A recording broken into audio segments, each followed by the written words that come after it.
నెల్లూరులో యువతి దారుణ హత్యకు గురైంది. మాట్లాడాలని ఆమెను గదికి పిలిచిన స్నేహితుడు నిఖిల్ కత్తితో పొడిచి చంపేశాడు. ఆ తర్వాత పోలీస్ స్టేషన్కు వెళ్లి లొంగిపోయాడు.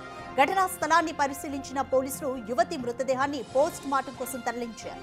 నిందితుడిని కఠినంగా శిక్షించాలని యువతి కుటుంబ సభ్యులు డిమాండ్ చేస్తున్నారు.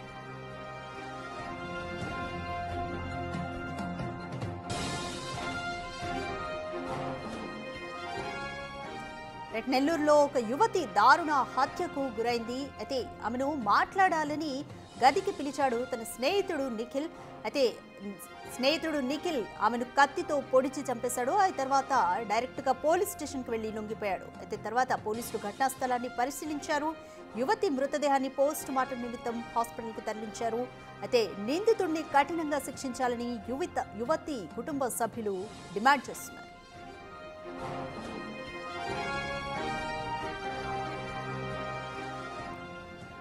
నెల్లూరులో ఒక యువతి దారుణ హత్యకు గురైంది. ఆమె స్నేహితుడి చేతిలోనే హత్యకు గురైంది ఆ యువతి. అయితే స్నేహితుడు నిఖిల్ ఆమెతో మాట్లాడాలని గదికి పిలిచాడు. అయితే కత్తితో పొడిచి ఆమెను చంపేశాడు.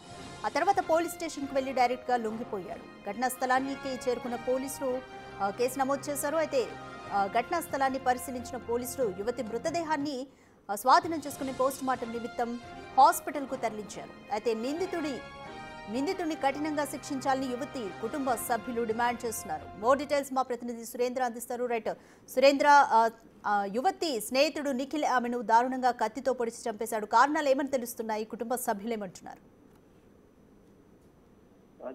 నెల్లూరు కరెంట్ ఆఫీస్ సెంటర్ లో దారుణ హత్య చోటు చేసుకుంది. కరెంట్ ఆఫీస్ సెంటర్ లో ఈ యొక్క